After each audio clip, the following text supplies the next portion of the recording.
बहुत ही प्यारा है, मेरे साथ खेलता है। ये बात बहुत फैली थी उस एरिया में। और सुबह इनके जाते ही वो मेरे साथ मेरे किचन में मेरा हाथ भी बटाता है, और इनके आने से कुछ देर पहले वो मुझे बोलता कि मुझे नींद आ रही है, तो मैं उसको ऊपर कमरे में सुला जाती हूँ। अरे तेरी, और आप मतलब प्रॉपर कम्युनिकेशन हो रही है जैसे माँ बेटे की होती है। उनको इतनी संपूर्णता मिलना शुरू हो गई कि वो रेडी नहीं थी कुछ मानने के लिए। बहुत मुश्किल से वो घर छोड़ना पड़ा, उनको वो घर छोड़वाया।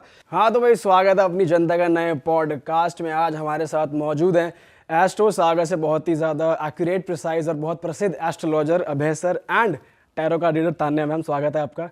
सर अपनी तो घर वाली बात हो रही है, बार-बार मिलते हैं। जय श्री कृष्ण। हैट्रिक के लिए जय श्री कृष्ण। हैट्रिक मार दी सर आज तो आपने। सर आप इतना बढ़िया इंफॉर्मेशन देते हो, लोग भी मांगते हैं बार बार, और हमें भी लगता है यार कि एक जेन्युइन इंसान जब कुछ बताता है और हमें भी फीडबैक मिलता है तो हमें लगता है बार बार उनका आना यहाँ पर जरूरी और है। सर आज जो आप पार्टी में जा रहे हो शाम को, हम भी चल रहे हैं आपके साथ। बहुत बढ़िया लग रहा है आपका आउटफिट। सर को तो हम करते रहते हैं बार बार स्वागत में, मैम का स्पेशली स्वागत करना चाहता हूँ हमारे शो में। मैम स्वागत है, कैसे हैं आप? जय माता दी, एकदम बढ़िया। तो आज के पॉडकास्ट में मैं बता दूं ऑडियंस को, हम बात करने वाले हैं भाई, जैसे लोग कहते हैं यार हमारे घर में शायद नेगेटिव एनर्जी का वास है यार, मेरे घर में बहुत ज़्यादा नेगेटिव चीज़ें हो रही हैं, तो घरों की भी कुंडलियाँ बनती हैं, ऐसा अभय सर का कहना है। जी, सो सबसे पहले ना, नेगेटिव एनर्जी है, आत्मा है, भूत है, प्रेत है भी, या हेलुसिनेशन है, या आपकी गलत फहमी है, ऐसा भी होता है। लेकिन एक पर्टिकुलर घर में जाने के बाद ही क्यों आती है? बहुत बार आप लोगों के मन में आता होगा कि यार एक बंदा इससे जो पहले रह रहा था वो तो बहुत फल फूल रहा था, इनके आने के बाद इनका भट्टा गोल हो गया। तो सबसे पहले आपको एक बात बता दूं, जैसे कि इंसान की हम एक कुंडली बनाते हैं, ऐसे जिस घर में आप रहते हो उस लैंड की, उस मकान की भी कुंडली बनती है। मकान के भी अपना एक नक्षत्र होता है, मकान की भी अपनी कुंडली होती है। अगर उस जो भी मकान की आपकी कुंडली बनी है उसका लग्न आपके लग्न से अष्टम हुआ, 8th हाउस में आया, थोड़ा सा टेक्निकल यूज कर रहा हूं, 8th हाउस में आया, तो ऐसे में आप नेगेटिव एनर्जीज, प्रेत आत्माओं का शिकार जरूर बनेंगे, या ऐसे घर में अनटाइमली डेथ भी देखी गई है। तो छोटी सी छोटी ये वाली चीज़ों का ध्यान जरूर रखें। आप लोग अपनी जमा पूंजी लगा के, करोड़ों पे खर्च करके एक घर बनाते हो सुकून के लिए। आपको पता है, मैं कंस्ट्रक्शन के जब बिजनेस में था तो मैं क्या बोलता था, fool people make houses, wise people live in it. Actual में बिल्डिंग बनाई जाती है, घर तो फैमिली बनाती है जब उसमें रहती है। तो खास ध्यान रखें कि मकान कुंडली जरूर बनवाएं। अगर मकान कुंडली अष्टम में आ जाएगी तो दिक्कत देगी ही देगी, 6th में भी प्रॉब्लम देगी, 12th में भी प्रॉब्लम देगी, लेकिन 8th बहुत ज्यादा दिक्कत देगी। सर ये काम तो स्टार्टिंग से ही करना पड़ेगा कि आपने लैंड ली और फिर कुंडली बनवा लैंड ली, या कई लोग रेडीमेड ले रहे हैं, कोई फ्लोर। तो फिर लेकिन आपको तो तब अप्रोच करेंगे ना लैंड लेने से पहले, या लेने के बाद किया जाए, फायदा क्या है? देखो, बीमारी हो क्या होगे तो मेडिसिन मिलेगी। उस गली क्यों जाना जहां बीमारी है? जहां मैं आपको बोल रहा हूँ इन्फेक्टेड लोग हैं, हमें कोरोना ने इतना कुछ सिखाया नहीं, इन्फेक्टेड लोग हैं इतने सारे, रुक जाओ ना, रुक जाओ। वहां सर फिर प्लॉट नंबर ये सब देख के कुंडली बनती है? प्लॉट नंबर नहीं चाहिए इसमें, मतलब एक टेक्निकल तरीका होता है, प्लॉट की डायमेंशंस चाहिए होती हैं और नेटिव की डेट ऑफ बर्थ चाहिए होती है। ऑल राइट, उससे भी बन जाती है। और भी बहुत सारे मीन्स हैं, बहुत सारे टाइप्स हैं। आप केपी समझते हैं, कृष्णमूर्ति पद्धति, कृष्णमूर्ति साहब के हिसाब से भी उन्होंने भी कुछ मीडियम्स बताए हैं जिसके थ्रू अगर आपके पास कुछ भी नहीं है, अपना डेट ऑफ बर्थ नहीं है, टाइम ऑफ बर्थ नहीं है, फिर भी लैंड तो खरीदना चाहते हो, तो भी पता लग जाएगा कि क्या ये लैंड आपको या ये घर आपको सूट करेगा भी या नहीं सूट करेगा। उसी के बाद अपनी जमा पूंजी लगाइए। और सर जैसे अगर बन गया है, कंप्लीट है घर, कोई ऑप्शन नहीं है, तो उस केस में सिर्फ रेमेडीज हैं जो कुछ काम आती हैं? देखिए, रेमेडीज डेफिनेटली काम आती है, लेकिन रेमेडीज में बार बार बोलूंगा हमेशा रेमेडी ही होती है। जड़ से इलाज नहीं है। आप बीमार होके आ रहे हो तो डॉक्टर क्या करेगा, आपको दवाई लिख देगा। आप ऐसी गलतियां क्यों कर रहे हो जिससे बीमार होना पड़े? सही बात है। ठीक है, मैं आपके साथ एक केस शेयर करूंगा जहां उन्होंने एक गलती करी ऐसी वाली की, अब तो कर ही लेते हैं। अच्छा। और कितना बड़ा हर्जाना उनको भुगतना पड़ा, बताओ ये भी सर। आपके साथ बताऊंगा। सर ये थोड़ा हॉरर है या क्या है? एक्चुअल में हुआ क्या, मेरे ना एक बहुत अच्छे क्लाइंट हैं, बहुत समय से मेरे साथ जुड़े हुए थे, और उनके ना थोड़ी सी वाइफ को हल्की सी डिप्रेशन की प्रॉब्लम थी। मतलब एक्चुअल में डिप्रेशन, उन्होंने सब कुछ चेक करा लिया था, भूत प्रेत नेगेटिव एनर्जी कुछ नहीं था। मेरी थोड़ी सी आदत है, मैं एकदम सच बोलता हूँ कि नहीं है तो नहीं है। ठीक। तो वो नहीं था, तो उनको डिप्रेशन की थोड़ी सी प्रॉब्लम थी। उनको सडनली घर चेंज करना पड़ा, और पीतमपुरा में उन्होंने अपना घर लिया, दिल्ली के अंदर घर चेंज करा। उन्होंने मेरे से पूछा और मैंने उनको बोला कि यार एक वाइब्रेशंस होती है ना, जब उन्होंने मैं घर के बारे में बताया, मैंने कुछ डिस्क्रिप्शन सुने, मुझे मज़ा नहीं आ रहा, मत लो आप ये वाला घर। तो एक्चुअली उनका जो लैंडलॉर्ड था उनको बहुत ज़्यादा तंग कर रहा था। उन्होंने, सर कुछ समय के लिए ले लेता हूँ ना, 3-4-5 महीने के लिए, मैं तो पूरा सामान भी नहीं लेके जा रहा, उसके बाद फिर मैं शिफ्ट कर जाऊँगा। अब मेरी यही थोड़ी सी आदत है, मैं कन्विंस हो जाता हूँ। उन्होंने 2-3 बार बोला, 2-3 महीने की बात है, 2-3 महीने की बात है, मैं मान गया उनकी बात। 3 महीने बाद आए तो मैंने उनसे पूछा कि अरे आपने घर चेंज किया? पहला क्वेश्चन बंदा यही पूछता है ना। मैंने कहा घर चेंज किया? बोले नहीं सर, मेरी वाइफ तो बिल्कुल ठीक हो गई, वो तो बहुत खुश है, शी इज़ वेरी हैप्पी। वो तो जहाँ चुप चुप रहती थी, बड़ा खुश खुश रहती है, अपने में मस्त हो गई, मुझे तंग नहीं करती। मैंने उनकी बातों को पूरा सुना। अब मेरे दिमाग में क्वेश्चन मार्क आया कि यार मैं तो इनको मना कर रहा था, हालांकि उन्होंने मुझे कुछ नहीं बोला। उन्होंने ये नहीं बोला कि सर आप तो मना कर रहे थे, यहाँ जाने के बाद मेरी वाइफ तो डिप्रेशन में, मतलब जैसे ना थोड़ी सी नीरस रहती थी, बातें नहीं करती थी, बोलती नहीं थी, चुप रहती थी, वो तो यहाँ जाके चहकने वाली बन गई। उन्होंने कंप्लेंट नहीं करी, उन्होंने खुशी से सुनाया फिर भी ये बात। लेकिन मेरे मन में कुछ खटका। मैंने कहा ठीक है, कोई बात नहीं। और मैं अननेसेसरली, मेरे पास आए हो तो मैं चीज़ें बताऊं, ऐसा मेरी आदत नहीं है। मैं दूर से दूर बोलता हूं कि यार अननेसेसरली वहमों में मत पड़ो, जब सब सही चल रहा है तो सही चलने दो। आप टेस्ट करा लो अपना फुल बॉडी का, आप करा लो, कुछ ना कुछ कम निकल जाएगा, तो रहने दो ना, जब तक सही चल रहा है तो रहने दो। हाँ, गलतियां मत करो, बट रहने दो। ऐसे करते करते जी लगभग उनको वहाँ 11-12 महीने बीत गए। 11-12 महीने के बाद वो मेरे पास आए कि जी हम ना चाइल्ड बर्थ के लिए सोच रहे हैं और हमारा कंसेप्शन नहीं हो रहा है। तो मैंने अच्छे से कुंडली चार्ट करी। मैंने बोला ब्रदर, कंसेप्शन तो तब होगा जब मुझे नजर आए कि आप लोगों के बीच में रिलेशनशिप हो रहा है, कंसेप्शन तो तभी होगा ना। तो बोला नहीं, मेरी ये आपने कैसे बता दिया? मैंने कहा यही तो मेरा काम है, यही तो मेरा काम है। तो बोला मेरी वाइफ ना अचानक से ना खुश रहना शुरू हो गई और कह रही मुझे बच्चा चाहिए ही नहीं अब। एक लेडी जिसके लिए थोड़ा सा स्ट्रेस, और लॉजिकली सब ऐसा समझाते थे कि कोई बात नहीं है, नीरस है ना, जब बच्चे हो जाते हैं तो सब सही हो जाता है, बिजी हो जाते हैं, वो अचानक से खुश रह के मना क्यों करना शुरू हो गई? मैंने इंसिस्ट कर दिया खुद ही। मेरे मतलब ही बिलोंग्स फ्रॉम मतलब सरदार फैमिली से बिलोंग करते हैं, वेरी नाइस पर्सन। तो मैंने बोला यार मुझे विजिट करना है आपके घर में। मैंने खुद ही बोल दिया है बात कि मुझे विजिट करना है। और मैं उनके घर विजिट करके आया और बहुत कुछ महसूस हुआ जो यहाँ बताना एकदम से सही नहीं है। बहुत कुछ महसूस हुआ। मैंने बस उनको एक रेमेडी दी। सर आप अपना एक्सपीरियंस तो बता सकते हैं कि मैंने ये एक्सपीरियंस, उनकी बातें मत करिए, अपना तो बता सकते हैं कि देखिए जब मैं वहां पर गया ना, तो वहां पर ना पहले बार में जाते ही मेरे को भी ऐसा फील हुआ कि मैं ना दोबारा से वो जॉय करना शुरू कर दूं। मुझे ना अपना 13 साल से 18 साल का समय याद आना शुरू हो गया। और एक्चुअल बात बता रहा हूं, ये तो आपने बोला तो मैं बता रहा हूं, नहीं तो मैंने आप भी मतलब एक तरीके से बचपन रिकॉल कर रहे हो। बचपन से या यूथनेस मान लीजिए मेरी, मतलब 13 से 18, वही एडोलेसेंट एज, कि मैं अपने दोस्तों के साथ घूम रहा हूं, यार हम यहाँ बैठा करते थे, हम ऐसे करते थे। अब परमात्मा की दया से अपना एक रोज का रूटीन है। तो मैंने खुद अपने को सोचा कि मैं ये सब क्यों सोच रहा हूँ, मैं तो किसी काम के लिए आया हूँ, मैं ये डाइवर्ट क्यों हो रहा हूँ? मतलब जैसे कहते हैं ना कि अपने आप को ऐसे मारता है ना बंदा कि ये क्यों हो रहा है ऐसा। तो मेरे को नहीं समझ में आया थोड़ी देर तक ऐसा क्यों हो रहा है। फिर भी मैं इंडल्ज हुआ, कुछ देर मुझे ऐसा फीलिंग होती रही। उसके बाद मुझे कुछ ऐसा फील हुआ जैसे कि ना एक बार के लिए कोई मुझे भी अपनी तरफ बुला रहा है कि मेरे में समाओ और आपको बहुत खुशी और सुकून का एहसास होगा, आपको बहुत कंप्लीट फील आपको ऐसी फीलिंग आ रही है? ऐसी फीलिंग आ रही है। ये सब फीलिंग है कि यार मुझे भी यहाँ पर ना मतलब थोड़ा टाइम स्पेंड करना है, और जबकि इतना समय नहीं होता मेरे पास। मैं अपने प्रोफेशन, अपने प्रैक्टिकल वर्ल्ड से भटक रहा था कुछ देर के लिए। अजीब सा एहसास था, कोई डर नहीं था, कोई आहट नहीं थी, कुछ ये नहीं कि मैंने किसी को कूदते खेलते, कुछ नहीं, बस एक फीलिंग के अंदर एहसास अलग सा था।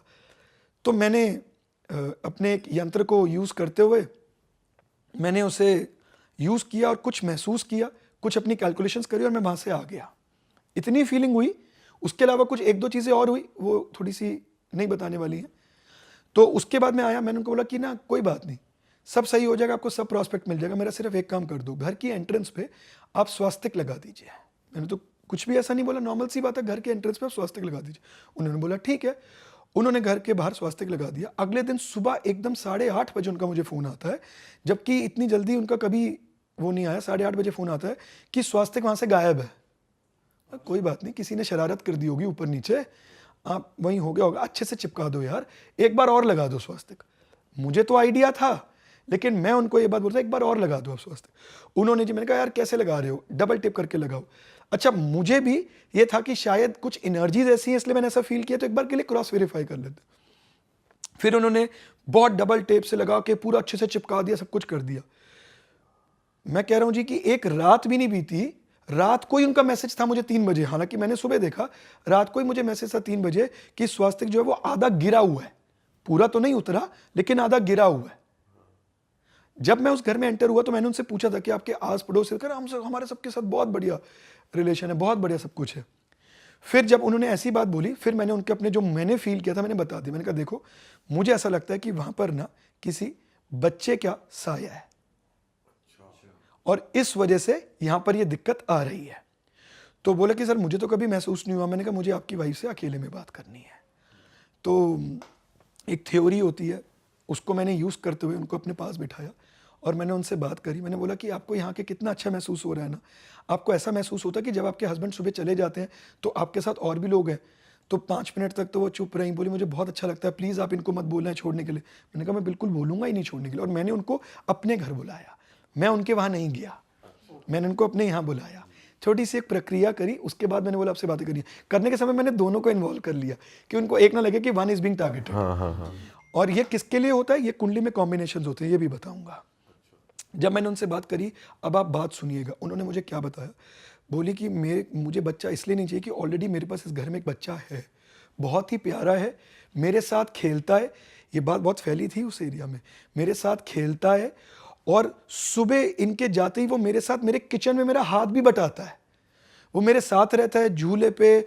मुझे बहुत संपूर्णता महसूस होती है। मैं दोपहर की जो हम नैप लेते हैं वो भी मैं उसके साथ लेती हूँ, सब बहुत बढ़िया लगता है। अगर मैं कहीं जाती हूँ किसी दिन के लिए तो वो रोता भी है, तो मेरा कहीं जाने का मन नहीं करता। आई एम वेरी हैप्पी, मुझे बड़ा कंप्लीट फील हो रहा है। और इनके आने से कुछ देर पहले वो मुझे बोलता कि मुझे नींद आ रही है, तो मैं उसको ऊपर कमरे में सुला जाती हूँ। अच्छा। और क्योंकि वो डिस्टर्ब ना हो, उसने मेरे से वादा लिया कि पापा करके वो टर्म बोलते थे, मतलब शी वाज सेइंग कि पापा को मत बताना, वो मेरे से नाराज हो जाएंगे, वो फिर मेरे को जगाएंगे, उनको मत बताना कि मैं ऊपर सो रहा हूँ। अरे तेरी, और आप मतलब मानोगे प्रॉपर कम्युनिकेशन हो रही है जैसे माँ बेटे की होती है। उनको इतनी संपूर्णता मिलना शुरू हो गई कि वो रेडी नहीं थी कुछ मानने के लिए। बहुत मुश्किल से, समझ लीजिए कि बहुत कुछ करके उनको वो घर छोड़वाया। अच्छा। वो घर छोड़ना पड़ा उनको, वो घर छोड़वाया। उनके जब हस्बैंड से ये बात करी तो एक बार के लिए वो भी बोले कि हाँ ये खुश। तो जब ये वाली बात करी तो उन्होंने इतनी सारी बातें मुझे बोली जो कि वो नज़रअंदाज कर रहे थे। कि अचानक से 9 बजे बोलती थी शोर मत मचाओ, टीवी धीरे लगाओ। तो कहता मैं ना समझ नहीं पाता था कि ये जनरल लाइफ में ऐसा क्यों बोलती हैं, ये क्यों ऐसी बातें बोल रही हैं। और उसके बाद फिर जब घर शिफ्ट हुआ तो दोबारा से उनका फेज वो उदासी वाला आया। मैंने उनको कोई भूत प्रेत किसी के पास नहीं भेजा, मुझे नहीं ठीक लग रहा था क्योंकि उनकी कुंडली में थोड़ा सा डिप्रेसिंग योग था। तो वो तो कहीं ना कहीं अपने वो एक चंगुल में फंसती चली जा रही थी। और आपको पता है एक लिमिटेड टाइम पीरियड के बाद अगर आप उस चंगुल में ज्यादा लंबे समय के लिए फंस जाओ फिर निकलना बड़ा मुश्किल हो जाता है, वो आप पे हावी हो जाता है। बच्चे ने उनकी बॉडी में पोजेस कर लिया था उनको, या फिर हुआ क्या था? वो उनको फील नहीं, वो उनको ऐसी फीलिंग करता था, वो अंदर नहीं आता था, उनकी साथ में रहता था और कम्युनिकेट भी करता था। तो उनको वो दिखता था, उनके अकॉर्डिंग उनको वो दिखता था, उनके अकॉर्डिंग उसके साथ बातें करती थी, उनका काम भी करता था। यार ये क्या चीज है। और उन्होंने मुझे ऐसी ऐसी बातें खोली कि मतलब मुझे तो सिर्फ वहां जाके इतना एहसास हुआ, जो कि उस एरिया में जो वहां पर था, जो मैंने आपको बताया कि मुझे जो फीलिंग आई वहां पर, कि मेरे को भी कुछ देर के लिए वो वाला ऐसा लगना शुरू हो गया कि मैं भी काम वाम सब कुछ भूल गया, नटखट। हाँ, कि मैं भी चूड़ू, मैं अपना वाला समय, यार हम स्कूल टाइम में ऐसा किया करते थे, हम वो किया करते थे, कितना मजा आता था, क्या दिन थे ना, क्या है सुबह उठो 4:30 बजे, क्या रूटीन हो गया। मुझे ये जिंदगी जो कि बहुत अच्छी लगती है, ये मशीनी लगनी शुरू हो गई, लगा कि मैं क्या रोबोटिक लाइफ में हूँ। तो फिर मुझे वहाँ से उनको निकलवाना पड़ा। कुछ समय वो बेचारी डिप्रेसिव फेज में दोबारा से आई। It was very tough, but now she is blessed with twins और एक बार के लिए एक नॉर्मल लाइफ जी रही हैं। तो इसका इलाज जरूरी नहीं है कि आप किसी तांत्रिक को भेज रहे हो, उनके ऊपर भूत था ही नहीं, तो वो एरिया का होता है। तो इसलिए आपको मकान कुंडली इन चीज़ों का ध्यान बहुत रखना चाहिए। और उनको डिप्रेशन था इसलिए भी उनको वो ज्यादा अपने साथ फील हुआ उस घर में जाके। नहीं, वो खुश हो गई थी। She was out of depression in that house. उल्टा हुआ, शी वॉज आउट ऑफ, वो बहुत खुश रहती थी, संपूर्ण रहती थी, जिससे इसलिए तो उनके हस्बैंड ने 10 महीने निकाल दिए वहाँ। मेरे मना करने पे भी उनको लग रहा था कि उनको तो इंप्रूवमेंट आ रही है, बट उन्हें जब वो तो तब एक क्रॉस आया, वो तो मेरे पास आता ही ना। आप डॉक्टर पे कब जाते हो, जब आपको कोई दिक्कत होती है, वो तो मेरे पास आता ही ना। वो आए तब जब उनकी वाइफ एक बार के लिए प्रोजेनी के लिए, आगे चाइल्ड बर्थ के लिए मानती नहीं थी, कुछ ना कुछ बहाना, कितने दिन बनाओगे। फिर उनको लगा कि यार एक बार चेक करवा लेता हूँ कि दिक्कत क्या आ रही है, और वो भी उन्होंने मेरे से बात नहीं करी। मैंने उनसे पूछा कि ऐसी दिक्कत है क्या, तो उन्होंने बताया, तो धीरे धीरे ये चीज़ खुली। तो इस टाइम पीरियड में उन बच्चे ने वो जो भी एनर्जी थी उसने हार्म नहीं करा, बट आगे चल के वो डेफिनेटली हार्म करता है। वो हार्म ऐसा करता है जी कि वो उनको मतलब ना अपने ऊपर ऐसा माना जाता है कि अगर वो के ऊपर इतना हैवी हो जाएगा कि फिर वो आपको कहीं का रहने नहीं देगा आपकी लाइफ, फिर आप अलग अलग, फिर तो आपको किसी बहुत सिद्ध व्यक्ति की जरूरत पड़ेगी अगर उससे अलग करना है। डीप ऐसा भी चलेगा कहते तो हैं ना, वो साथ ले जा सकता है कि वो बहुत बढ़िया इतना बात है, मैं बोलना नहीं कन्विंस चाह रहा इतना था। कन्विंस कर देता मैं है बोलना नहीं माइंड चाह रहा में। था, छोड़ देते हैं ये बातें, अच्छी नहीं है। वो फिर क्या होता है जी कि आपको एक डिस्टेंस पे नजर आता है और आपको बुलाता है और नीचे आप ऊपर वाले माले पे होते हो, आपको नहीं पता लगता। सही बात। सर हमारे शो पे ना ऐसा पहली बार हुआ है कि आज एक एस्ट्रोलॉजर और एक टैरो रीडर साथ में बैठे हैं, और बहुत सी बार ऐसा भी होता है कि दोनों एक दूसरे की स्टेटमेंट्स को थोड़ा थोड़ा कॉन्ट्राडिक्ट करते हैं, बहुत सी बार ऐसा भी होता है कि साइंस को सब मानते हैं। तो हमें ज़रा आप ऑडियंस के लिए थोड़ा क्लैरिफाई करिए कि कब इंसान को टैरो रीडर से कंसल्ट करना चाहिए, कब एस्ट्रोलॉजर से कंसल्ट करना चाहिए, और मतलब थोड़ा देखिए होता क्या है कि जब भी आपको बोलता हूँ ना कि सारी चीज़ें जो है ना वो एनर्जीज का खेल है, और हमारे शास्त्रों में एनर्जीज को बहुत ब्यूटीफुली डिफाइन किया गया है, ठीक है।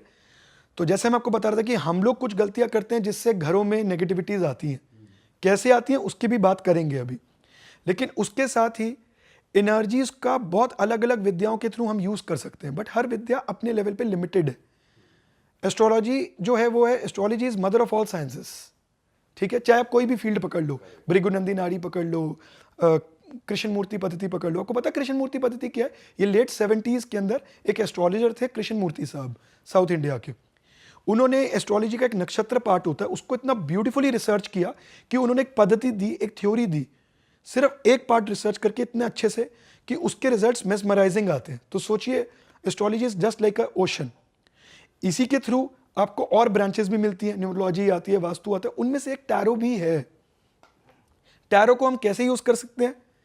तान्या मैम आपको अपना एक्सपीरियंस बताएंगी, कैसे आपकी जर्नी इनकी शुरू हुई, कैसे इस फील्ड में आई, ये सब कुछ आपको बताएंगे, और कैसे इसको एक्चुअल में यूज किया जा सकता है। मैं आप बताओ थोड़ा इस बार अपने जर्नी के बारे में, और आप कैसे करते हो, आपका तरीका, क्योंकि बहुत सारे बैठे हुए मार्केट में, लेकिन आपका तरीका कैसा है, थोड़ा बताओ। देखो सबसे पहले तो मुझे एक चीज़ लगती है कि कोई भी अगर अकल फील्ड से जुड़ा है ना, तो उसका पिछले जन्म से कहीं ना कहीं कनेक्शन स्ट्रांग होगा, क्योंकि आप ऐसे नहीं आते हो। जैसे मेरा टैरो जब शुरू हुआ था उससे पहले मैं एकदम नॉर्मल हाउसवाइफ, कुछ भी नहीं था।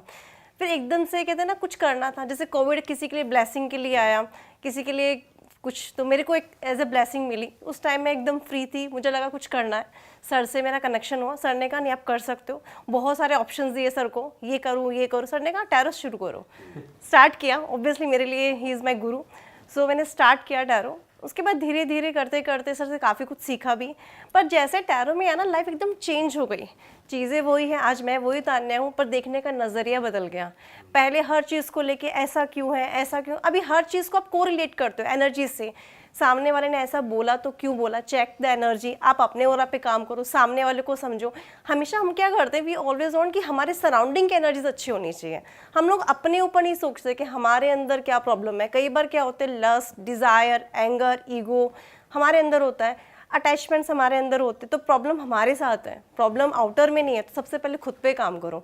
तो ये टैरो में आया धीरे धीरे, जब समझा एनर्जीज को। लोग कहते हैं अरे एनर्जीज होती काम नहीं करती, बिल्कुल काम करती हैं, मैंने देखा है, मैंने खुद ने फील किया है।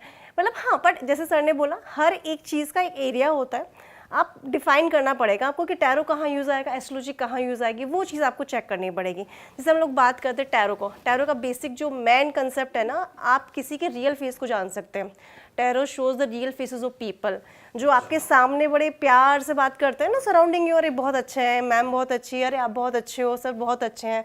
बट आप जब उनकी एनर्जीज चेक करोगे ना, बियॉन्ड जाके, अरे इनकी एनर्जीज ऐसी है, इनके इंटेंशंस ऐसे हैं, हम लोग तो सोच रहे थे यार हमारे लिए बहुत अच्छे हैं, हमारे लिए इतना अच्छा सोच है, वेल विशर है, नहीं है बिल्कुल। इंटेंशंस आप देखो, आपके पीछे कैसा सोच रहे हो, क्या इंटेंशन आप लेके बैठे हैं, तब आपको क्लियरिटी मिलती है, तब आप डील कर पाते हो। देखो मेरे को एक चीज़ लगता है, कोई भी एस्ट्रोलॉजी हो या टैरो हो या कोई भी साइंस हो, हमारी लाइफ में क्यों आई, हमारी लाइफ को बेटर करने के लिए। ऐसा नहीं कि हम डेस्टिनी चेंज कर लेंगे, भैया प्रेडिक्शन ये कर दो वो कर दो, एवरीथिंग इज देयर, प्रेडिक्शंस भी होता है, पर आप कहीं ना आपकी लाइफ को और बेटर कैसे जी सकते हो, वो हमें टैरो से मिलता है, वो हमें एस्ट्रोलॉजी से मिलता है, हर एक साइंस से मिलता है। तो ये क्या करती है, अब सोचो आप किसी का पता चल गया ये इंसान हमारे लिए अच्छा नहीं है, तो हम क्या सोचेंगे, अरे दूर रहो। या अगर हमें वाकई में वो इंसान चाहिए तो एटलीस्ट हमें उसमें ट्रस्ट नहीं होगा। तो वो रियलिटी में हमें रियलिटी पता चलती है लोगों की।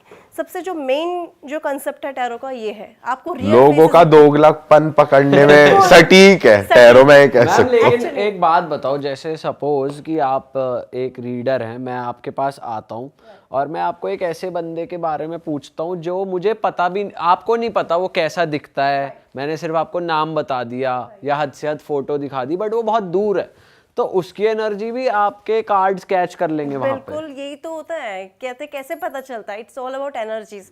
देखो टैरो बेसिकली 3 चीज़ों पे काम करता है, एनर्जी सबसे इंपॉर्टेंट, उसके अलावा मेडिटेशन, इंट्यूशन, ये चीज़ें होती है। ऐसे तो हम कहते हैं भगवान है नहीं है, मैं नहीं पता, मानने वाले के लिए सब कुछ है, नहीं मानने वाले के लिए कुछ नहीं। मेरे लिए तो मेरी माता रानी है, बिल्कुल है, बहुत स्ट्रॉन्ग मानती हूँ मैं, और मैं बिल्कुल मानती हूँ कि वो इंट्यूशंस देते हैं। और हम लोग क्या करते हैं, टैरो जैसे 78 कार्ड्स होते हैं हमारे पास में, आप भी आओगे, आपके लिए भी शायद एक कार्ड निकलेगा, शायद आपके लिए भी सेम कार्ड निकलेगा, बट इंट्यूशन जो आपको ऊपर से मिल रहा है उसके थ्रू आप एक इंसान के लिए अलग चीज़ निकाल रहे हो, एक इंसान के लिए अलग, और एक्चुअली वर्क कर रहा है। लोग अमेजिंग रिजल्ट देखते हैं इसके कि हाँ, और कहते हैं प्रिडिक्शन नहीं, बिल्कुल प्रिडिक्शंस भी देता है, बट टैरो की कुछ लिमिटेशंस होती है। जैसे हर एक चीज़ का होता है ना कि हाँ यार यहाँ से आगे नहीं, अब वास्तु है तो वास्तु का एक अपना एक होता है ना एरिया होता है, वैसे टैरो में क्या होता है, बेसिकली आप करंट चीज़ों पे काम करो, करंट प्लानिंग्स बनाओ। आप देखो कि आज अपना वीक प्लान करो, अपना डेज प्लान करो, अपना पूरा मंथ प्लान कर सकते हो with the help of tarot. पर planning in the sense of छोटे बेसिस में, हम लॉन्ग टर्म प्लानिंग में नहीं जा सकते। अगर इफ यू थिंक अबाउट मुझे मेरा करियर प्लान करना है कि अरे 5 साल बाद मुझे क्या करना है, या मेरा ये आइडिया है कि मुझे 5 साल में यहाँ तक ग्रो करना है, वहाँ आपको एस्ट्रोलॉजी के पास जाना पड़ेगा। टैरो का एक लिमिटेड एरिया है, बट तब हमें सर को याद करना पड़ेगा। जैसे इन्होंने आपको बताया ना, she explained it very beautifully कि आपको जो हम कहते हैं ना कि इंट्यूशन, अपनी माँ पे विश्वास, ये चीज़ें बहुत ज़्यादा काम कर रही हैं और करती हैं। जैसे जैसे समय और जनरेशन आगे बढ़ रही है ना, हम इससे कटते चले जा रहे हैं। बट सर ये चीज़ जैसे मैम ने बोला कि अगर कोई तस्वीर देख के, जैसे शुभ ने बोला किसी की फोटो दिखाई, फिर मैम इंट्यूशन ले रही है माता रानी की, तो अगर कोई बंदा सामने है फिजिकली तो वो खुद कार्ड टैप करता है, अदरवाइज आप वहां से करते हैं ऐसे इंट्यूशन? नहीं, ऐसा नहीं होता। देखो बहुत सिंपल चीज़ होती है कि आपने जैसे क्या टैरो में आपको ज़रूरत नहीं कि आपको डेट ऑफ बर्थ पता चले।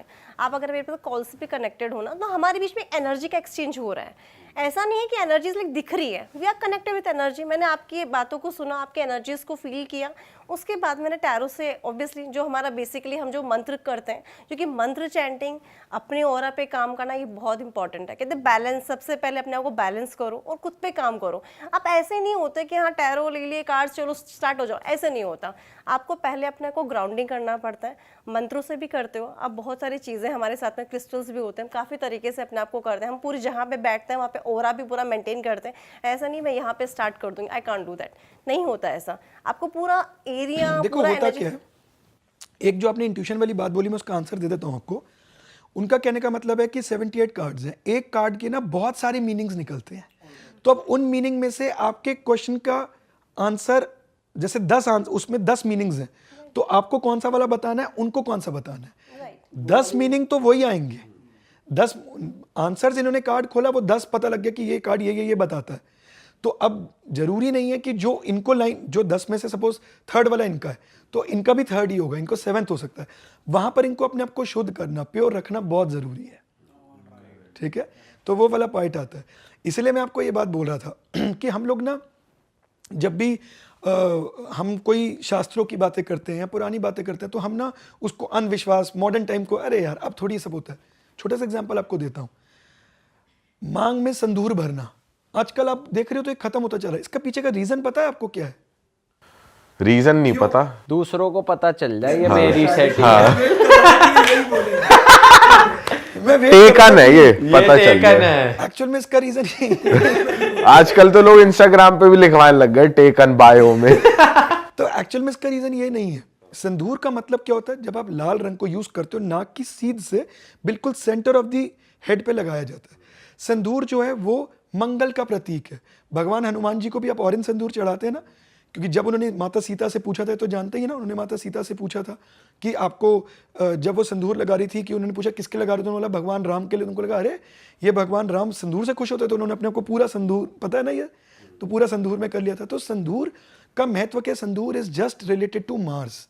और एक फीमेल चार्ट में हस्बैंड की जो प्रतिमा है वो इनिशियली मंगल बताते हैं, जब वो फादर बन जाता है तो जुपिटर, लेकिन husband is Mars, then he is a Jupiter.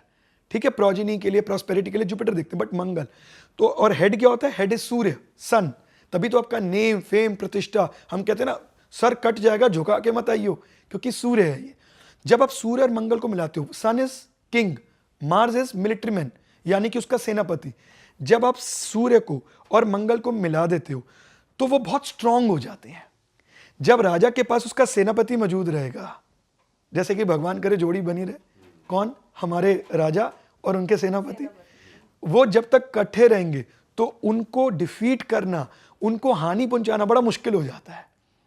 तो ऐसे पे मंगल भी बहुत स्ट्रांग हो जाता है, हस्बैंड की हेल्थ, प्रॉस्पेरिटी, उसकी लाइफ में प्रॉब्लम्स आनी बंद हो जाती है, और कहीं ना कहीं से एक बार के लिए सूर्य भी, फीमेल का भी नाम प्रतिष्ठा बढ़ी रहती है। तो ये इसके पीछे का रीजन है, लेकिन आजकल आउट होता चला जा रहा है। किसी को बोलोगे इट्स ओल्ड फैशन, या ये जो इन्होंने आंसर दिया Correct, शुभम जी ने, सर किसी बहाने से ही सही, लेकिन लगा लेना चाहिए। करेक्ट। अगर आप रोज नहीं लगा सकते तो एटलीस्ट हफ्ते में एक दिन तो जरूर लगाएं। हमारी सारी प्रथाओं के पीछे कुछ ना कुछ रीजन है। अब इसी में से एक बात छिड़ी तो आपको बता देता हूं, एकादशी वाले दिन चावल नहीं खाने चाहिए। अगर गलती से खाए गए, आपको नहीं पता, तो उसकी रेमेडी क्या है? नेक्स्ट डे भी चावल जरूर खाएं।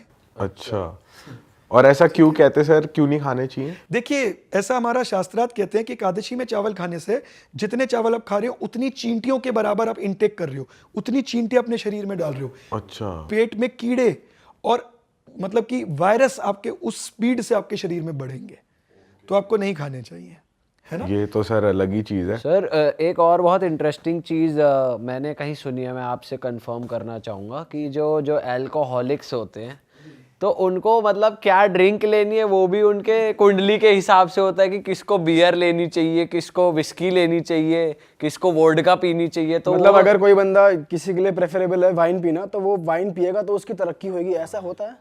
देखो, इसमें पीयूष जी ने आंखें बड़ी बड़ी खोल ली। बाकी सब नॉर्मल थे, बाकी सब नॉर्मल थे। कौन ये कह रहा है मेरी कैटेगरी की बातें हो रही, विस्की पूछो ना, विस्की पूछो। मैंने कहा ये है कुछ जब इन्होंने इंटरेस्टिंग बोला ना टॉपिक, वाइन, बोल रहे हैं हाँ, ये पीने से तरक्की होगी।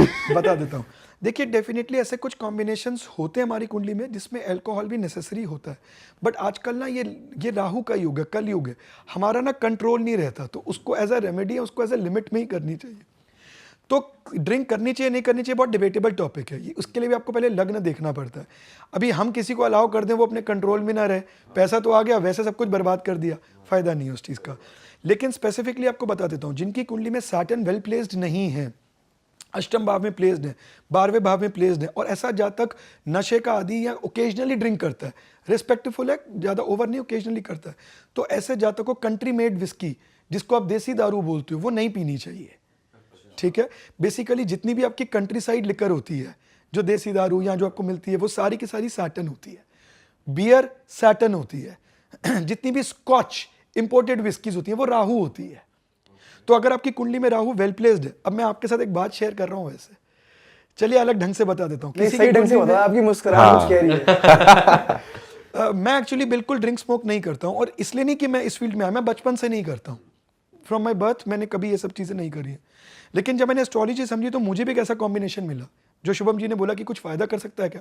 अब मैं क्या करूँ ऐसे केस में, क्योंकि मुझे पता है मेरा बहुत सेल्फ कंट्रोल है इसके अंदर। तो जो होम्योपैथिक की मेडिसिन आती हैं वो अल्कोहलिक बेस्ड होती हैं, तो पहले तो मैं वही लेना शुरू हो गया, लेकिन लगा कि यार ये तो आदत ही पड़ गई है। जब शीशियाँ देखी तो मुझे तो 1.5 साल हो गया था लेते हुए, 2 ड्रॉर भर गए, मैं ही घबरा गया। तो फिर मैंने क्या किया, मैंने थोड़ी सी अपने हिसाब से वोडका, अब वोडका लेनी है या देसी लेनी है ये भी आपको देखना पड़ता है, थोड़ी सी वोडका सब होम्योपैथिक मेडिसिन में डाल लिया। अब कुछ drops as a remedial prospect में आप उसको कंज्यूम कर सकते हो। लेकिन अगर आपने किसी का लग्न कमजोर देखा तो वो क्या करेगा, वो ड्रॉप्स के बजाय 4-4 शीशियां एक ही दिन में पी जाएगा, होम्योपैथिक बोलेगा, डायरेक्ट डालेगा। तो आप वो नहीं दे सकते, पूरा शॉट ही आ रहा है फिर तो। कई लोगों के लिए ड्रिंक बहुत नुकसानदायक होती है जी। मैं हेल्थ की बात नहीं कर रहा हूँ, वो तो चलिए मेडिकल साइंस का विषय हो गया। उनकी लाइफ पैटर्न, उनकी शादीशुदा जिंदगी, उनका प्रोफेशनल करियर, आप मानोगे नहीं, मैंने ऐसे लोग देखे हैं, ये छोटी छोटी बातें बता रहा हूं, इसको बोलते हैं भृगु चक्र पद्धति, BCP। ट्रैवल करके आते हैं, उनको बहुत गेन्स होते हैं, पहाड़ी पे होके आएंगे या फॉरेन अब्रॉड होके आएंगे, उनकी जॉब में प्रमोशन हो जाती है। ऐसे ही आपको बता रहा हूं, जिस दिन भी वो ओवर ड्रिंक कर लेंगे या उन्होंने उसके अंदर, अब क्लब्स में आजकल ना कोई दीन धर्म नहीं रह गया, वो आपको पैसे तो स्कॉच के ले रहे हैं लेकिन मिला दे दिला कुछ के और मिलाते रहे, हैं। हाँ। आपको नहीं पता अगर हाँ सर, हमसे पूछो। हाँ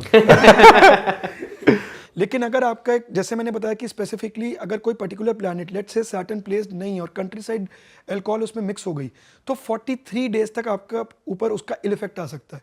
शनि रिप्रेजेंट्स एक जनरल हर किसी की कुंडली में एक कारकत्व है शनि को दिया गया आपके प्रोफेशनल लाइफ को, आपके प्रोफेशनल एनवायरनमेंट को। आपको ऐसा फील होगा कि यार कुछ दिनों में एकदम ऐसा नहीं है कि भाई आपने आज पी ली तो कल आपको जॉब से बोल रहे हैं सॉरी रेजिग्नेशन, नहीं, आपको वहाँ का माहौल पसंद आना बंद हो जाएगा, पॉलिटिक्स होना शुरू हो जाएगी, रिलेशनशिप में प्रॉब्लम आनी शुरू हो जाएगी। आपको नहीं पता है, आप कहोगे यार क्योंकि मैंने ज़्यादा पी ली ना इसका फ़ोन नहीं उठाया, ध्यान से याद करना वो आपके साथ ही थी, फिर भी ये प्रॉब्लम आ रही है।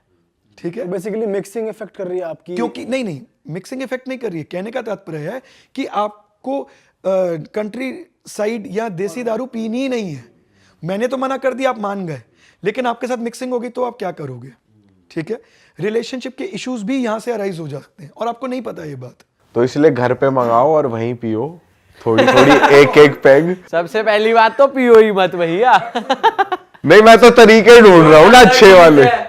वो ड्यूटी फ्री से लाओ। हाँ अच्छा, ड्यूटी पे वो बड़ा खुश हुए हैं, वो कह रहे हैं बहुत लेके आए ना अभी, लेके आए अभी।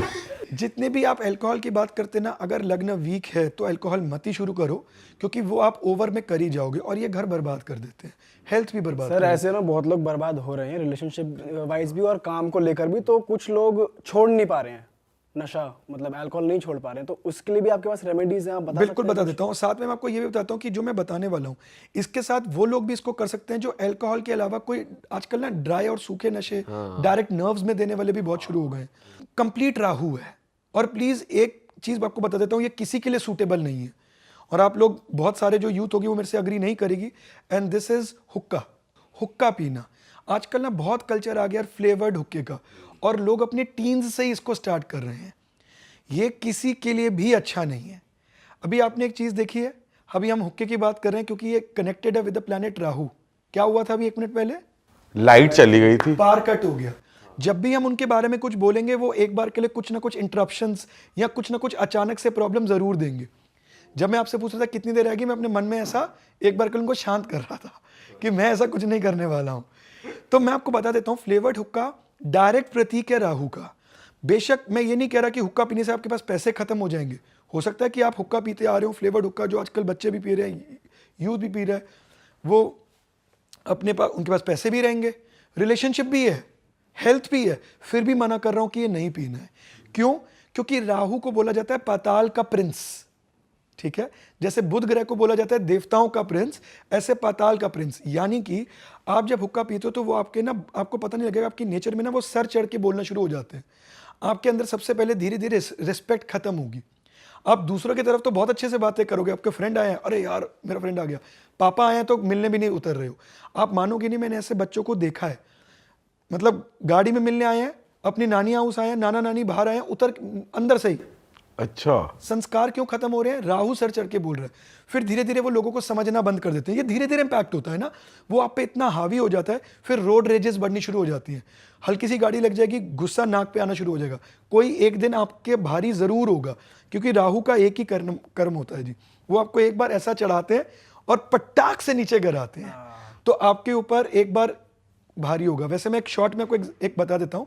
एक बहुत बड़े हमारे मिनिस्टर हैं, उनके बेटे ने क्लब खोला था, और क्योंकि उनको उसके पीछे उसके पापा का हाथ था तो उसको लगता था कि मेरा तो कुछ हो ही नहीं सकता, इतना पैसा लगा दिया क्लब में, 11 महीने पड़े, बंद है समय में क्लब।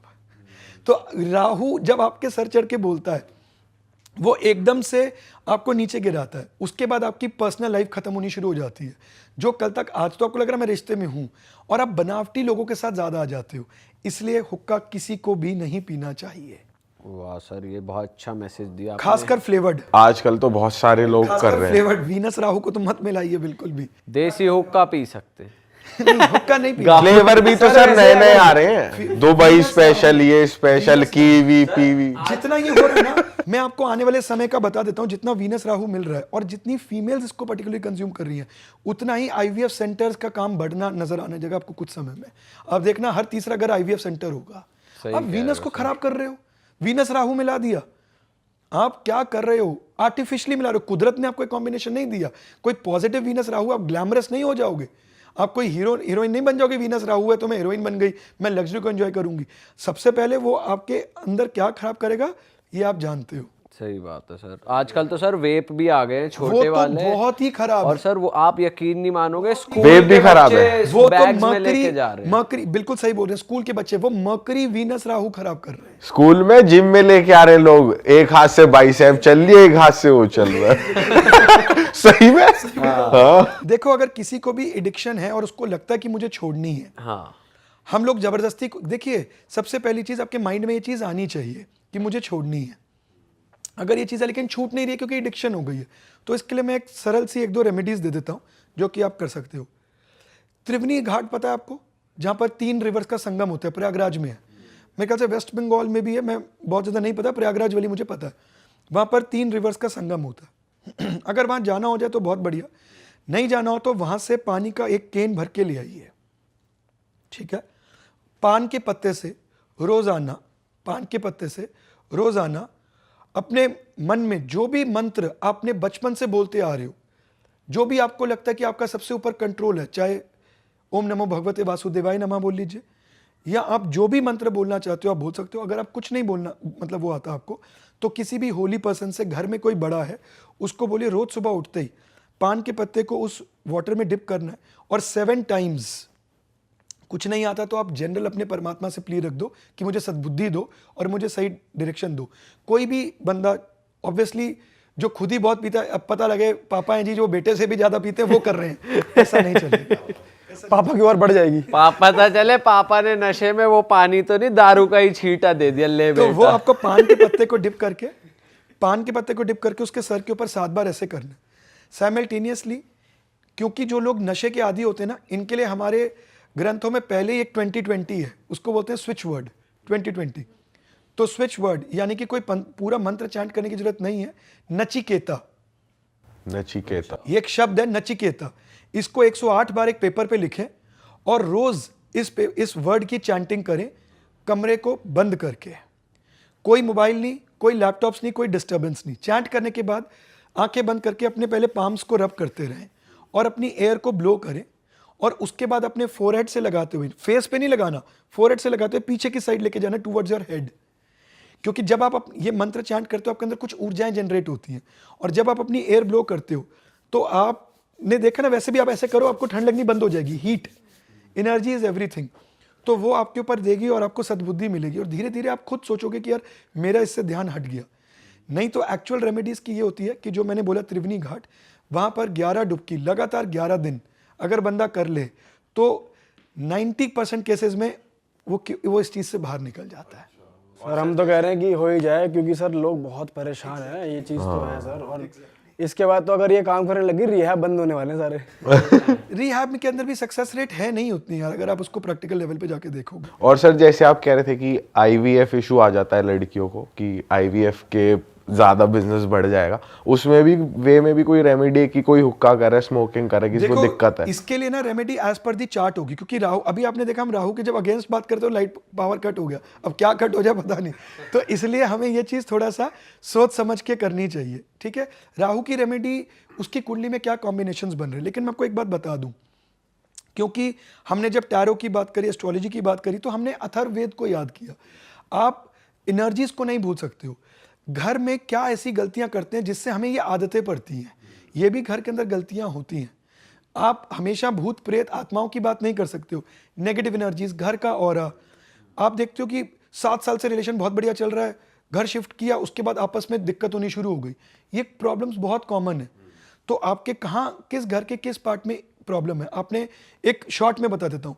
अगर आपके घर का साउथ वेस्ट डायरेक्शन अनऑक्यूपाइड है, यानी कि उसमें आपने ड्राइंग रूम, लॉबी या ओपन एरिया छोड़ रखा है, ऑक्यूपाइड नहीं है, कोई सोता नहीं है, तो ऐसे घरों में 90% केसेस में आपको ये प्रॉब्लम मिलने वाली है। नॉर्थ ईस्ट में भी टॉयलेट, साउथ वेस्ट में भी टॉयलेट, ये 90% केसेस में आपको ये प्रॉब्लम मिलने, फर्टिलिटी वाली, एडिक्शंस वाली।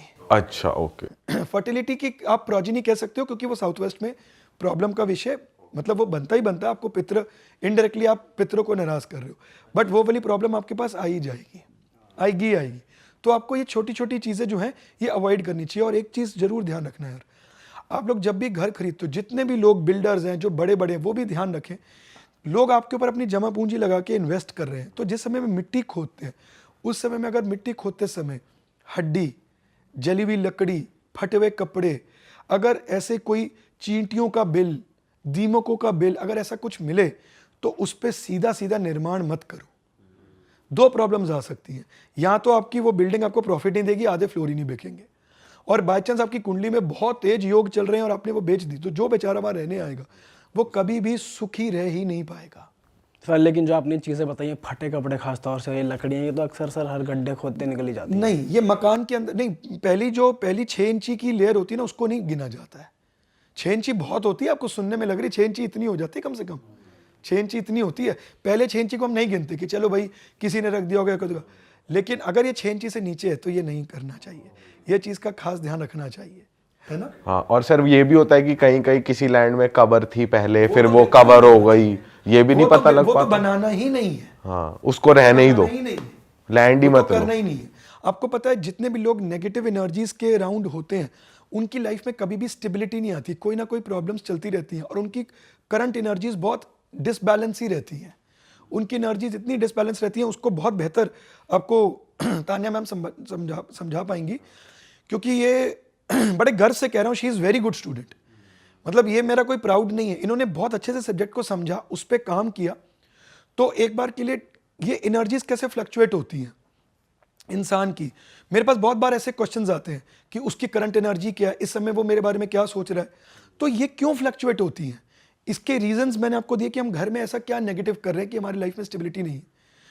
ये एनर्जीज कैसे इफेक्ट करती हैं मैम बताएंगी। देखिए, एनर्जी जैसे हम लोग बात कर रहे टैरो में कि एनर्जीज को हम देखते हैं, फील करते हैं, और अब सबके क्वेश्चंस होते हैं कैसे पता चलता है। बिल्कुल पता चलता है, जैसे हमारे, मैंने कहा ना, सब सराउंडिंग का फ़र्क है, हम कैसे माहौल में हैं, हमारे आसपास के लोग कैसे हैं। कई लोग, हम ऐसे लोगों के साथ में रहते हैं जो हमेशा नेगेटिव थॉट्स में रहते हैं, डिप्रेशन में रहते हैं, एंजाइटी में रहते हैं, उनको हर चीज़ को लगता है अरे मुझे एंजाइटी हो रही है, डिप्रेशन हो रहा है। जैसे कहते हैं ना, डिप्रेशन बहुत बड़ी चीज़ है, बट उसको भी हर चीज़ एंजाइटी डिप्रेशन से जोड़ते हैं, तो हमेशा वो डल ही फील करेंगे। आप ऐसे लोगों के साथ रहोगे तो आपकी एनर्जी भी डाउन रहेगी, फिर एनर्जी फ्लक्चुएट भी बहुत करती है। कई बार आप सोचते हो नहीं, जैसे हम कहते हैं ना, कई बार हम मोटिवेशनल चीज़ें सुनते हैं, फील करते हैं, तो लगते हैं कि यार नहीं, निकलना है, तो हमें एनर्जी एकदम स्ट्रांग हो जाएगी, फिर हम ऐसी जगह पे जाएंगे, क्योंकि आपके जिस घर में, जिस ऑफिस में, जिस जगह पे आप रहते हो ना, वहाँ की एनर्जी आपको बहुत इफेक्ट करती है। तभी तो कहते हैं जब रीडिंग करते हो या जब ऐसी चीज़ों में आप इन्वॉल्व होते हो ना, ऐसा नहीं अपना ऑरा क्लीन करना, आपको पूरी सराउंडिंग का ऑरा क्लीन करना पड़ेगा, और सबसे पहले खुद पे काम करना पड़ेगा। ये बहुत इंपॉर्टेंट चीज़ें हैं जो हम लोग हमेशा मिस कर देते हैं। कहते हैं ना, टेंशन हो रही है, एंजाइटी हो रही है, ठीक है, होना ठीक है, पर लंबे टाइम तक रहना नहीं चाहिए ना। टेंशन आएगी लाइफ में, एंजाइटी आएगी लाइफ में, स्ट्रेस आएगा, पर आना, उसके बाद रहना नहीं है, उसको छोड़ना पड़ेगा। उसके लिए आपको उस माहौल से निकलना पड़ेगा, आपको अंडरस्टैंड करना पड़ेगा। टैरो में हम ये चीज़ें ना बहुत मैन्यूट तरीके से पकड़ सकते हैं। स्टकनेस क्यों आ रही है हमारी लाइफ में, स्टकनेस है, हम आगे नहीं बढ़ पा रहे हैं, क्या रीजंस हैं, वो चीज़ें हमें समझ में आती है, उसको हम दूर करो, उसको छोड़ने की कोशिश करो, और धीरे धीरे होता है। ऐसा नहीं है कि एकदम से झटके से, इट्स नॉट लाइक ना स्विच कि ऑफ कर दिया सब खत्म हो गया, नहीं, इट विल टेक टाइम, धीरे धीरे स्लाइटली पर चेंजेस आते हैं। कुछ रेमेडीज से भी, कुछ आप खुद के अंदर वर्क करते हो। कुछ हम लोग जनरल में भी गलतियां करते हैं ना, ट्यूसडे को शेव कर ली, ट्यूसडे को शेव नहीं करनी चाहिए, जानते हो आप ये बात? बाल भी कटा, बाल भी के लिए भी मना काटने चाहिए। करते हैं। आप मार्स केतु को नहीं मिला सकते हैं, आजकल नाई की दुकान बंद रहती है ट्यूसडे को। वो तो चले एक स्पेसिफिक रीजन है उनका, लेकिन अब लोग घर में कर लेते हैं। मार्स केतु आप नहीं कर सकते हो, ये लोग मार्स केतु को आपने नहीं मिलाना है। वीनस मार्स केतु को मिला लोगे तो प्रॉब्लम होगी, चीक्स वीनस। लोग ये बात समझते नहीं है। फिर जो इन्होंने बोला, भाई कहीं ना कहीं से एनर्जीज को डिसबैलेंस कर लोगे अपनी। ये आप करने से पहले 4 बार सोचें कि हमारी एनर्जीज, मंगल एनर्जी है, केतु कटाव है, तो वो कट जाएगी एनर्जी, पूरा फ्लो नहीं जाएगा, ठीक है। ऐसे ही थर्सडे को नेल्स नहीं काटने चाहिए, तो इसके रीजंस हैं। करेक्ट। और सर जैसे आपने बताया कि साउथ वेस्ट को ऑक्यूपाइड रखना चाहिए, और जो लोग नहीं रखते दिक्कत आती है, और भी कोई ऐसी चीजें कि जिससे लोग गलती करते हैं और दिक्कतें हाँ, आती हैं? जैसे मैंने आपको बताया कि साउथ वेस्ट अगर ऑक्यूपाइड नहीं है किसी रीजन से, तो क्या करें, अब तो ड्राइंग रूम बन गया जी, तो वहां पर कोई ना कोई, आप रात को, शाम को सोने से पहले कोई ना कोई लाइट जला के सोएं जो पूरी रात जलेगी। जहां पर भी आप आपके पास प्रॉपर्टी है, आप उसको खाली छोड़ देते हो, नहीं ना, अरे ध्यान रखने जाइए, देखा ही हो। साउथ वेस्ट क्या है, हमारी जो इंडिया है ना, वह नॉर्दर्न हेमिस्फेयर में बना हुआ है, तो नॉर्थ से एनर्जीज आती हैं और साउथ में एक्यूमुलेट होती हैं। तो इतनी एनर्जी, पॉजिटिविटी, सब कुछ इकट्ठा हो रहा है, आप नहीं लोगे, उसको खाली छोड़ोगे तो राहु नहीं तो कोई ना कोई बुरी शक्तियां उस पर कर लेंगी। आपको बताऊं एक बात, ऐसे ही जैसे मैंने क्यों बोला कि मैं बड़े गर्व से बोलता हूँ मेरी स्टूडेंट है, क्योंकि ये सब्जेक्ट को बहुत अच्छे से पढ़ती है, समझती हैं, जल्दबाजी में नहीं रहती हैं। अभी किसी ने वास्तु पढ़ा नया नया और उसने सबको ये बोलना शुरू कर दिया इन ऑस्ट्रेलिया कि आप सोते समय अपना हेड साउथ डायरेक्शन की तरफ रखें। सब ये बात सुन लीजिए, जितनी भी वर्ल्ड की कंट्रीज हैं जिनका जो सदर्न हेमिस्फेयर पे है, वहां पर अगर आपने साउथ की तरफ हेड रखा तो आपका भट्टा गोल हो जाएगा, दिक्कत परेशानी, बीपी की प्रॉब्लम हो जाएगी। ऑस्ट्रेलिया, आप साउथ की तरफ हेड नहीं रखेंगे, इंडिया में रख रहे हैं आप साउथ में, तो आपको ये बात समझनी है। ज्ञान को समझो, रटना नहीं है, सीधा रट के अप्लाई कर दिया, ऐसा नहीं करना। तो आपको ये देखना है कि आप किस पार्ट में हो, किस वो कंट्री किस हेमिस्फेयर पे है, तो आपने ऐसा करना है। खाना खाते समय आपने अपने फेस को नॉर्थ या ईस्ट की तरफ रखना है, इस चीज़ का खास ध्यान रखना है। कभी भी चूल्हे पे रात को बर्तनों को अपने चूल्हे के ऊपर नहीं रख के सोना, ठीक है, रात को उतार के ही सो। ये चीज़ों को आप थोड़ा, फूली हुई रोटी नहीं खानी है, गैस पे फुला के रोटी खाने की गलती मत कीजिएगा, गैस पे नहीं फुलानी, वो राहु का मिक्सचर हो जाती है। आप सूर्य मुझे तो बहुत पसंद है कि फूली फूली रोटी है उसे खाओ, हाथ से बंद कर दो। आप तवे पे फुला लो रोटी को, थोड़ी सी टेक्निकलिटी है, समय लेगी, लेकिन चिमटे से पकड़ के डायरेक्ट गैस पे नहीं करना है। अच्छा, यही होता है आगे मेरे हिसाब से। हाँ, बहुत गलत। आप मंगल सूर्य राहु को मिला दिया आपने, एक ही दिन लाइफ में ग्रहण लग जाएगा। आपने ऐसा भी देखा ना, सब कुछ सही था यार, 55 साल का था, कुछ हुआ ही नहीं, पता ही नहीं लगा सुबह क्या हुआ, क्योंकि आप गलतियां करते आ रहे थे, वो पता लगता नहीं है, वो पता एक्चुअली में आपकी गलतियां हैं। आपने मार्स राहु, फिर उसके बाद ये बहुत सारी प्रॉब्लम्स को बिगिनिंग देते हैं। किडनी फेलियर्स आजकल छोटी छोटी एज में हो रहे हैं, इतनी भयंकर बीमारी। सूर्य क्या है? अनाज। मंगल क्या है? आटा जिसको आप गूंथते हो। अब ये बेसिक्स हैं, इसीलिए ये सब चीजें आपको समझ में आई, इसलिए हम आप सबके लिए एस्ट्रो सागा लेके आए हैं। इसके अंदर आप बिल्कुल basic course related to detailed tarot, detailed numerology, basics of astrology, mobile numerology, Zibu symbols, इसको अच्छे से पढ़ सकते हो सिर्फ 595 रुपीज में। रीजन क्यों नॉमिनल रखा? ताकि आप उसको अच्छे से समझें, उसकी जड़ों को समझें, और बेसिक्स आप सबको पता होनी चाहिए। बिल्कुल, ये तो सर लोग सीखेंगे ही। लेकिन मैम, मेरा आपसे एक क्वेश्चन है कि थोड़ा आप अपने क्लाइंट के बारे में बताओ कि आपके पास कैसे क्लाइंट्स आते हैं। मेजरली मैम उसकी बात करते हैं, क्योंकि आजकल लोगों को ना प्रॉब्लम है रिलेशनशिप्स की, कि कोई लड़का टिकता नहीं है, लड़की टिकती नहीं है, ब्रेकअप हो जाते हैं, या फिर ब्रेकअप हो गया मुझे वो वापस चाहिए। और टैरो की ऑडियंस भी यही है ज्यादातर, यंग लोग। तो उसकी रेमेडीज आप देती हैं या फिर आप थोड़ा देखो एग्जांपल? रेमेडीज देते हैं, पर सबसे पहले जैसे सर कहते हैं ना, रेमेडी में बाद में जाओ, पहले बेटर है पहले ही चेक कर लो कि सामने वाला कैसा है। आप किसी के साथ शादी करने जा रहे हो, शादी करने के बाद रेमेडी थोड़ी होगी, उसके बाद तो या तो रहेंगे या नहीं रहेंगे, फिर वहाँ रेमेडीज नहीं होती। तो पहले आप देखो कि जिससे आप शादी करने जा रहे हो, रिलेशनशिप में जा रहे हो। देखो, एक तो होता है हम खुद भी फील करते हैं, हमें पता चलता है। एक्चुअल में क्या होता है, सबकॉन्शियसली हमें सब पता चलता है, पर हमको मानना नहीं है। हमें क्या होता है, ईगो बहुत ज़्यादा होता है, नहीं नहीं नहीं मेरा डिसीजन एकदम सही है, मैं गलत नहीं कर सकता। चाहत भी मान सकते हैं, और ईगो वाला चीज़ भी होती है। सर बोलेंगे been that done that. Obsession हो जाती है ना, क्योंकि वो राहु आपके ऊपर हावी है ना। अब मैं क्यों बार बार इनको बोलता हूँ कि ये सब्जेक्ट को अच्छे से समझती हैं। अब आजकल टैरो रीडर्स मार्केट में क्या करना शुरू हो गए हैं, क्योंकि आपने बहुत सही बात बोली है, बहुत यंगस्टर्स आ रहे हैं, मैच मेकिंग कर रहे हो आप टैरो के साथ। अरे मैच मेकिंग टैरो में कहाँ लिखा है? तभी कहता हूँ कोर्स सीखिए, जानिए कि चलिए आपको नहीं भी आया सब्जेक्ट तो भी आप एटलीस्ट से समझो टैरो मैच मेकिंग नहीं है। आप सच बोलो कि टैरो आपको एनर्जीज बताएगा, ये बेटर बता पाएंगे। देखो क्या होता है, हर एक सब्जेक्ट की एक लिमिटेशंस होती है। आप टैरो से एनर्जीज चेक करो, सामने वाला क्या सोच रहा है, क्या थिंकिंग है, प्यार एक्चुअल में है भी या नहीं है, सिर्फ टाइम पास कर रहा है। मेरे पास, मैं एग्जांपल देती हूँ, मेरी क्लाइंट थी जो शायद 2023 में मेरे पास आई थी, इन द मंथ ऑफ जनवरी फरवरी। वो आई, मुझे बोली 6 साल का 7 साल का रिलेशनशिप है, शादी कर नहीं रहा, पता नहीं क्या है। फिर उसको अचानक पता चला कि यार उसकी शादी ऑलरेडी हो चुकी है। और फिर हाँ, मुझे बोलती है फिर भी, मतलब आप सोचो कि इतना ऑब्सेशन, जैसे सर कहते हैं राहु का इफेक्ट, इतना ऑब्सेशन है, नहीं मैम फिर भी करेगा शादी। अच्छा, मतलब 2-3 बार बात हुई, मिले, फिर मैंने उसको सिर्फ, आप ऐसे नहीं मानते, एकदम से मानते भी नहीं है लोग, तो आपको टाइम पीरियड देना पड़ता है। अच्छा ठीक है, आपको ट्रिक्स अपनानी पड़ती है, अच्छा ऐसा करो ऐसा करो, आपको बोलना पड़ता है। मैंने फर्स्ट डे बोला सिर्फ बेवकूफ़ बना रहा है, ऑलरेडी शादीशुदा है, नहीं करेगा शादी, और ऐसे करके टाइम निकाल देगा और तुम्हारी भी एक लाइफ खत्म हो जाएगी इसकी वजह से। तो नहीं मानना। पर 2-3 टाइम के बाद में जब फिर से रियलाइज़ हुआ कि नहीं आप सही बोल रहे हो, तो कि मैं क्या करूँ, मैंने कहा छोड़ दो, स्टॉप करो, और कि क्या होगा फिर। मैंने कहा कुछ नहीं होगा, नेक्स्ट शादी हो जाएगी। दिसंबर में शायद उसकी शादी हो गई, उसका मेरे पास कॉल आया, मैं मेरी शादी हो गई और मैं सेटल हो गई, और थैंक यू सो मच, क्योंकि आपने उस चीज़ से बाहर निकाला। लोग 5 7 कितने साल निकाल देते हैं कि रिलेशनशिप में नहीं करेगा शादी या करेगी शादी, और नहीं करते, सिर्फ बेवकूफ़ बनते रहते हैं कि अटैचमेंट है। और एक्चुअल में क्या, एक बेसिक फंडा भी है, प्यार है, प्यार नहीं है, अटैचमेंट है, डिफरेंस है दोनों में। एक आदत हो जाती है। और क्या, तो अटैचमेंट हमको जाने नहीं देना किसी को, फिर आपको ये नहीं दिखता हमारे साथ क्या अच्छा हो रहा है, हमारे साथ क्या बुरा हो रहा है, नहीं।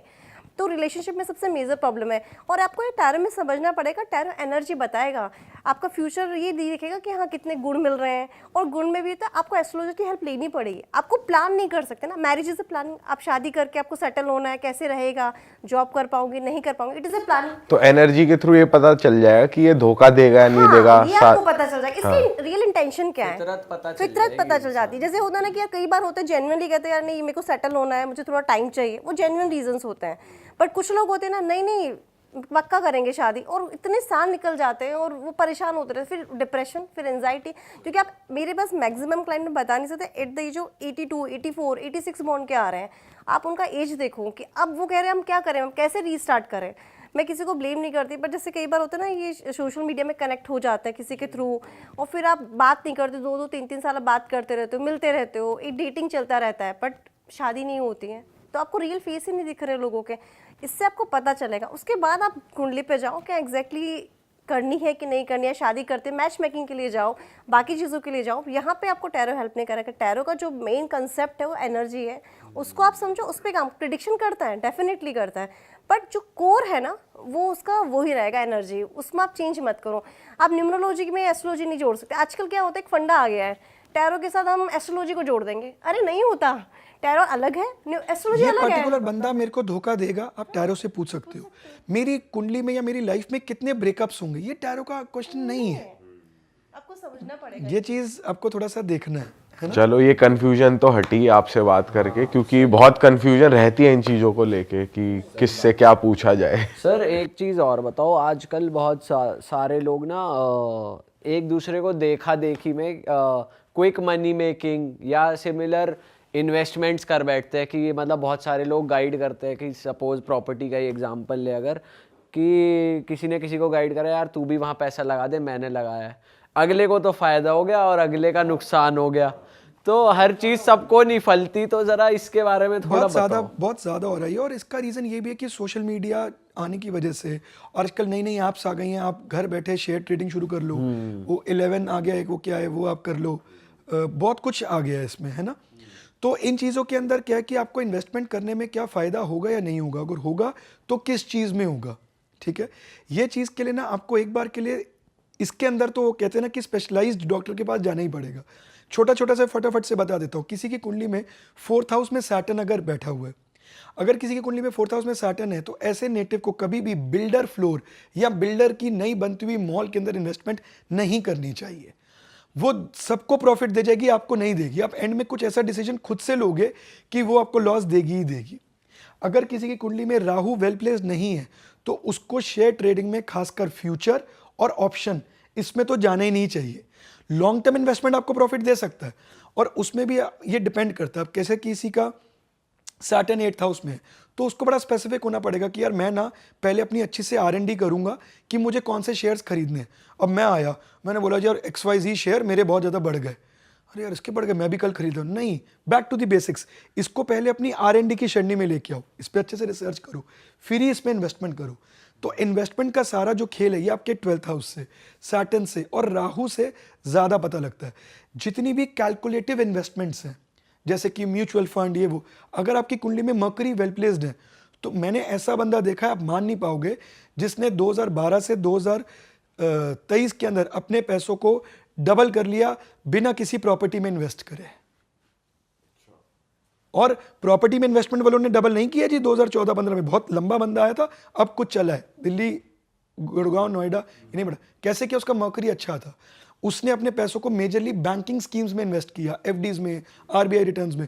हम लोग अरे यार बैंक थोड़ी इतना रिटर्न देता है, प्रॉपर्टी है, कहाँ बड़ी, आप बताओ कहाँ बड़ी प्रॉपर्टी, 2013, 14, 15, दिल्ली की प्रॉपर्टी तो बड़ी नहीं, अभी थोड़ा बस उछाल आ रहा है, हाँ, तो उससे बड़ी नहीं। तो इसलिए क्योंकि ये सैटर्न का ईयर है, तो इसमें आपको अपनी एक्टिविटीज पे क्लोज वॉच रखना पड़ेगा। मोटे तौर पे बता देता हूँ, हर जोडियाक की अपनी एक एनर्जी होती है, हर राशि वालों के को अपने एक नई चीज को फेस करना है। बट 9 प्लैनेट्स होते हैं। सूर्य, आपको बस इतना बेसिक जान लो तो शायद आप लाइफ में गलतियां नहीं करोगे। सन ये बताते हैं the area of your life where you want shine, प्रतिष्ठा, आपको नाम चाहिए। तो अगर आपको वहां कोई भी ऐसा काम करने को मिल रहा है जहां झुकना है, तो आप समझ लेना वहां आप अनिष्टि करके आओगे। ठीक है। Budh is the area where you are extra calculative, तो वहां पर आप प्यार ढूंढो ही मत ना। वहां अगर आपने सोचा अब किसी का 10th हाउस में मकरी आ गया, उसने इमोशनली किसी के साथ अपने प्रोफेशनल डिसीजंस ले लिए, आपने मुझे गिफ्ट में घड़ी दे दी, मैंने ले ली इमोशनली कि नहीं नहीं यार मेरे लिए बहुत अच्छा है, बिजनेस और प्रोफेशन का भट्टा गोल हो जाएगा जिस दिन वो घड़ी रुकी अलमारी में मिलेगी, और वो रुकेगी जरूर। ठीक है। तो वीनस इज द एरिया जहां पर आपको थोड़ा सा प्यार, रिलेशनशिप, लव वो चाहिए। तो आपको अपने सारे प्लैनेट्स को ऐसे समझना है, इतना समझ लोगे तो गलती नहीं करोगे। सर लेकिन ये भी बहुत डीप है सर, कैसे समझा जाए? अब आदमी को कोई कह रहा है यार 10-20 हज़ार की बात है डाल दे शहर में, तो वो डाल ही देता है, या कुछ लाखों की बात है, कौन जाएगा एस्ट्रोलॉजर के पास? और सर उसमें भी ना बहुत जगह लोग भी कंफ्यूज हो जाते हैं, क्योंकि जेन्युइन लोग मिलना आपके प्रोफेशन में बहुत मुश्किल है। आप मान के चलो मैं आपको फोन करूं, आप बैठे हो तपस्या में, डिसीजन लेना है अभी, तो क्या करे आदमी? हाँ, ये आपने बहुत अच्छा क्वेश्चन बोला कि डिसीजन लेना है अभी। यही मैं बार बार बोलता हूं, जल्दी का काम शैतान का। ये राहु आपके, क्योंकि आप ये डिसीजन जल्दी, कभी प्रॉपर्टी वाला नहीं बोलेगा मुझे अभी भी आने देने जाना होगा, कोई नहीं यार मेरी किस्मत में होगी, मिल जाएगी, कल ले लूंगा। ये जनरली जो बात है ना, पता कौन बोलते हैं? जिसने क्विक मनी, जो सट्टा, मैच पे पैसे लगाने हैं, अभी लगाने हैं। अगर आपका राहु खराब है तो हाथ जोड़ दो, हो सकता है आपका दोस्त बहुत पैसे कमाता हो, आप नहीं कमा पाओगे। और उसके बाद इन्वेस्टमेंट का लॉस सिर्फ पैसों का लॉस नहीं होता, आपके कॉन्फिडेंस और आपके माइंड का भी लॉस होता है। सर मजा आ गया आपसे बात करके, आपके साथ तो जितने हम एपिसोड्स करें उतना अच्छा ही होगा। आई एम श्योर ऑडियंस को अगर मजा आया तो please comment for part 4, and हम आपसे मिलेंगे एक और मज़ेदार एपिसोड में। Till then bye bye, take care. पर जाने से पहले, जैसा कि अभय सर ने आपको बताया था एस्ट्रो सागा के बारे में, उसके कोर्स के बारे में, 595 रुपीज़ में आपको बहुत कुछ सीखने को मिलता है, तो उसका लिंक डिस्क्रिप्शन में है, आप जाइए चेकआउट करिए। और एस्ट्रो सागा से रिलेटेड सारी इन्फॉर्मेशन भी डिस्क्रिप्शन में और है। अभय सर को डायरेक्टली कांटेक्ट करने का लिंक भी नीचे है। इनफैक्ट तान्या मैम को भी आप रीच आउट कर सकते हैं, उसका लिंक भी नीचे डिस्क्रिप्शन में मौजूद है। मिलते हैं पॉडकास्ट में। Bye bye, see you. जय श्री राम।